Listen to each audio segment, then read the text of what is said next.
Alright, hi everyone, it's time for a new issue. I think my weird um, time awareness or whatever it would be, things are evening out because at first it seemed like time between these issues was too short even though it wasn't, and then it felt like too long even though it wasn't, so now I'm finally feeling like it's just right. We'll see if it keeps up because brains and time awareness is weird. But yeah, let's get to it. This here is honestly my favorite one of the covers. They're all good. The tarot card back designs and cover B are great, and it makes me wish we did have a set of Sonic based tarot cards. Wow, my words are already going. It does make me worry for Belle. Cover B does.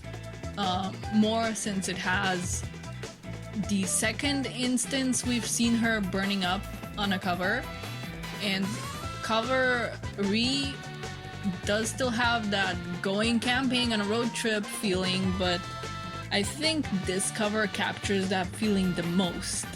And I think I'm just a fan of on the road artworks, like, and I definitely love the little details about it, like the loop sign in the back there, and what would normally be the Mercedes logo on the van being an emerald one.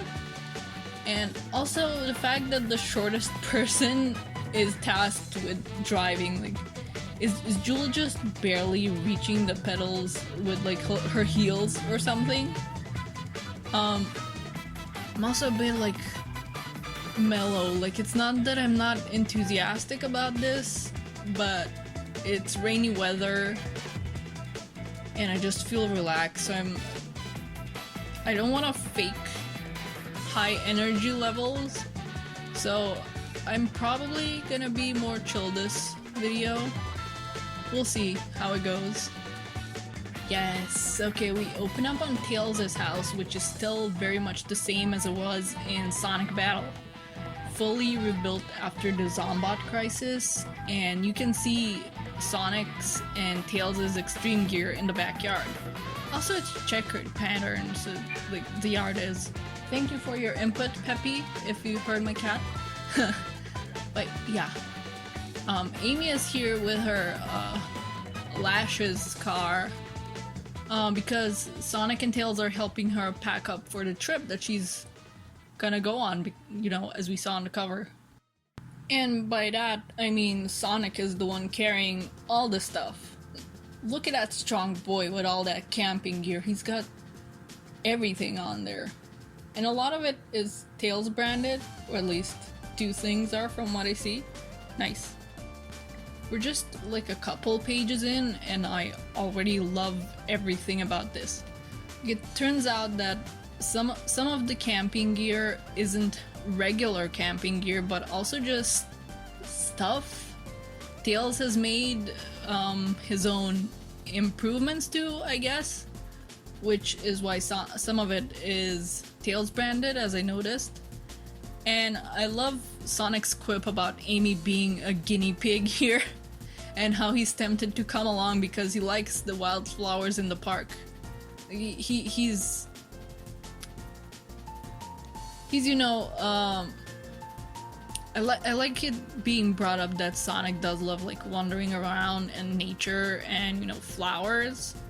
I think that was mostly explored in Sonic X before this. Or maybe I'm misremembering, I don't know. But anyways, that's true though, that Amy hasn't really gotten to hang out with her friends without it being some kind of fight or dangerous situation. Last time she went out with people, it was to an amusement park and a winter resort, and it was still a part of a mission to check Clutch out, and there was danger and stuff. But I have a feeling that she's gonna run into trouble anyway. God, this is another case of the full page being great, but it not being really essential for me to show it all.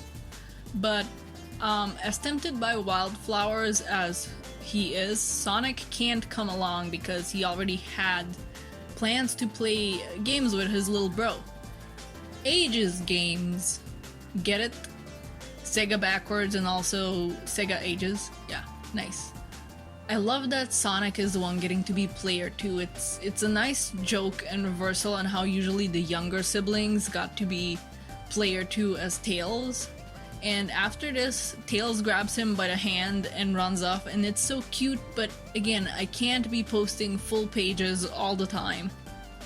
Tangle is all excited for this trip, like the wilderness, the adventure. Should she have brought a knife? Tangle with a knife would be kind of funny, not gonna lie. She should steal one from Mimic.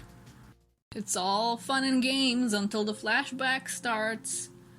This one is from a few days ago of Tangle running into Whisper during her morning jog, and Whisper was trying to sneak away and run off. It's understandable why she would. Like, her trauma didn't go away just because she began trusting one person. She used to be with a group and Mimic killed him off, and now she's in a group again, and it really isn't ideal for her.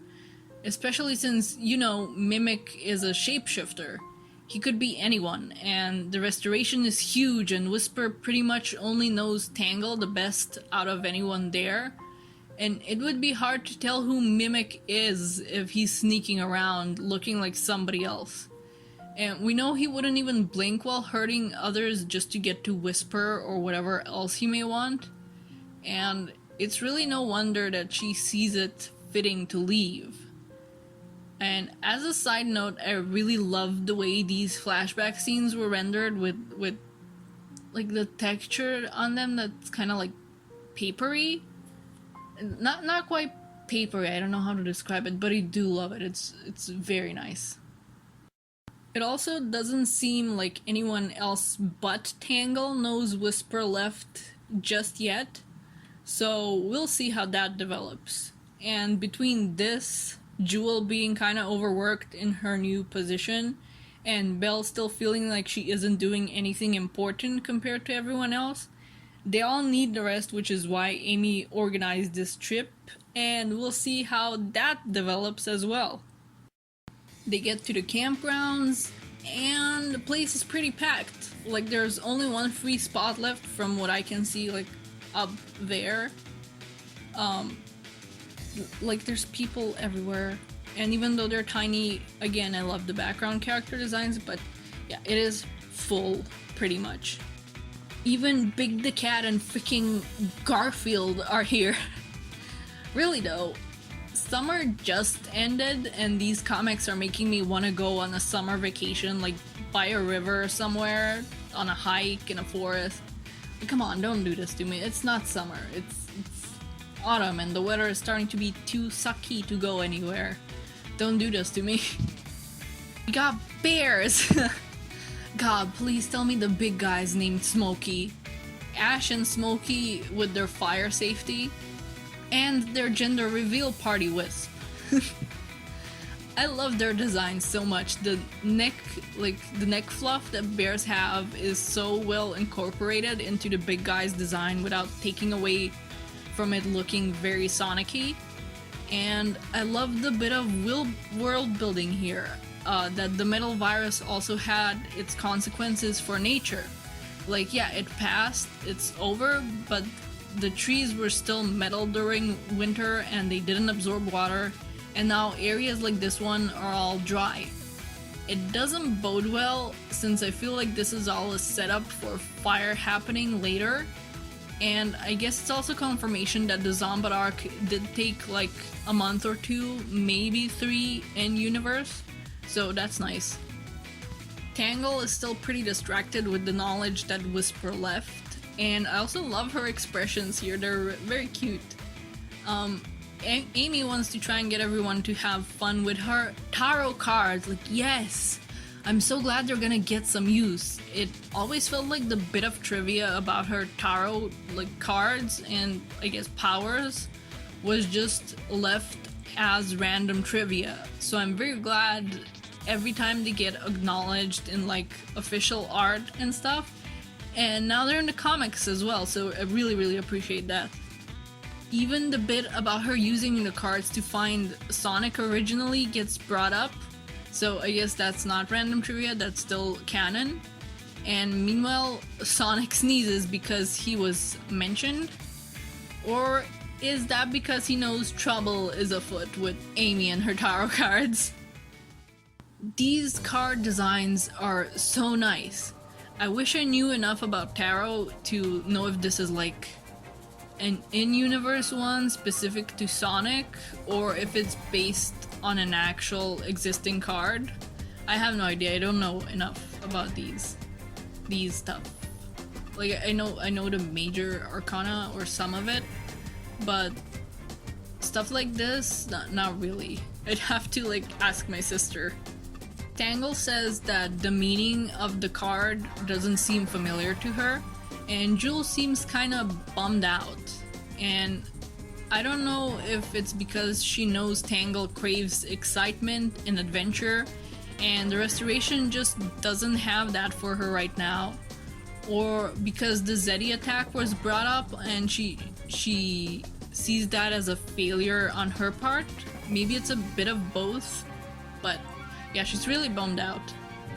Belle was very cute and asked if the cards would work for robots, and Amy says of course and draws a card, but she looked to be kinda full of dread upon looking at it, and then she tried to keep it away from Belle, and well, this happens and it really does not bode well. I hope we get to know what card she drew later because I'm really curious. Amy tries to lie about the card she drew, but incidentally, or maybe by the power of fate, Belle grabs the exact card that Amy lied about, and she knows that it wasn't the one that burned up. This really does not bode well. Jewel then looks to be feeling pretty down still and decides to turn in.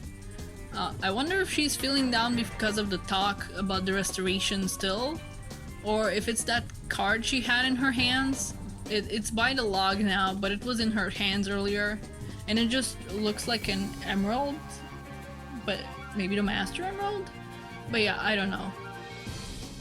Belle gets up because she can't sleep, or if she even can sleep in the first place, because she's a robot, and she goes to wander around for a bit and runs into a Sonic-shaped bush. Weird. I do like that her eyes seem to glow in the dark though. And she runs into a motobug in the middle of the forest. While her lighter is on, since she doesn't have a built-in flashlight.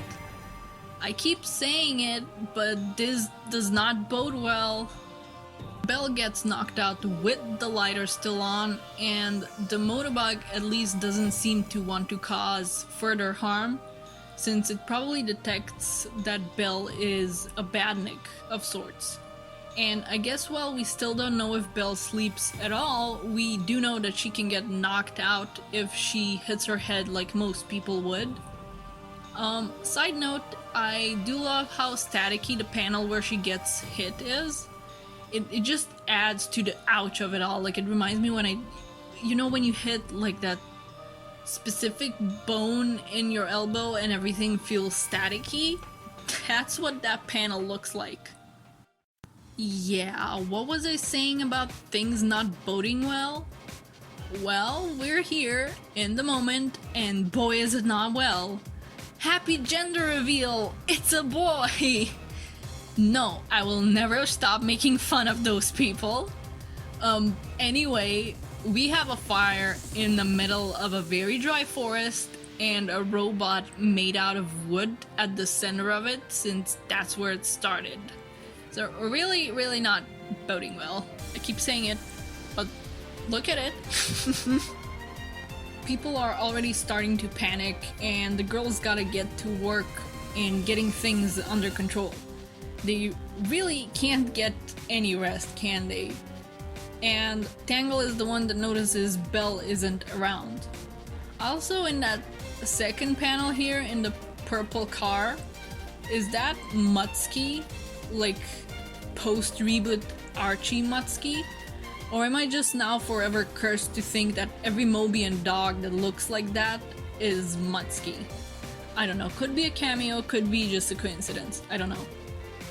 The ranger bear guy is looking for his son, so Tangle is gonna look for him while the ranger helps them evacuate everyone else.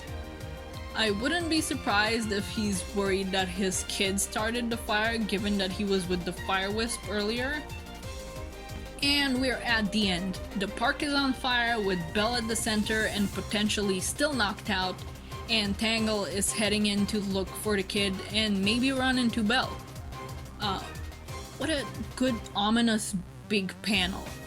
I love the colors of it, but also my brain is garbage. So all I can think at that moon with the sparks around and the red lighting is just, Link, the blood moon rises once again. That's all I can think about. Oh god. I need to play some more Breath of the Wild, but I digress. I want to see what happens next, like if Belle is okay, if this will be the drop that spills the cup as far as her insecurities go. And while I'm sure the Whisper thing was more of a setup for more of the next arcs and not this one, I wonder where she's at, or if Mimic is gonna show up anytime soon and what's he gonna do. Is he gonna try to get anyone? Is he gonna try to go after Whisper again? Maybe Whisper and Tangle, since Tangle joined Whisper in bringing him down last time? But yeah, I kind of feel like we're also hopefully heading towards more development for Belle, because so far it was about setting her up as a character and telling us her backstory and then showing us how parts of that backstory impacted her. So I'm hoping that we're headed towards a direction where she is less insecure, I guess. Like, she's very frightened right now, so much like Whisper, I hope that she gets to learn that she can trust people and that not everybody's gonna yell at her for like messing up and stuff, which will probably lead to her messing up less because she's not on edge anymore. But those are my hopes anyway. I feel like maybe we're headed in that direction, like if this is the drop that like spills everything for her. If you know the Starline thing didn't already, that we're gonna head towards some kind of development. I'm just not sure what kind. But those are my thoughts, and that's the issue. That's all I have for this time. So see you when I see ya. Bye bye.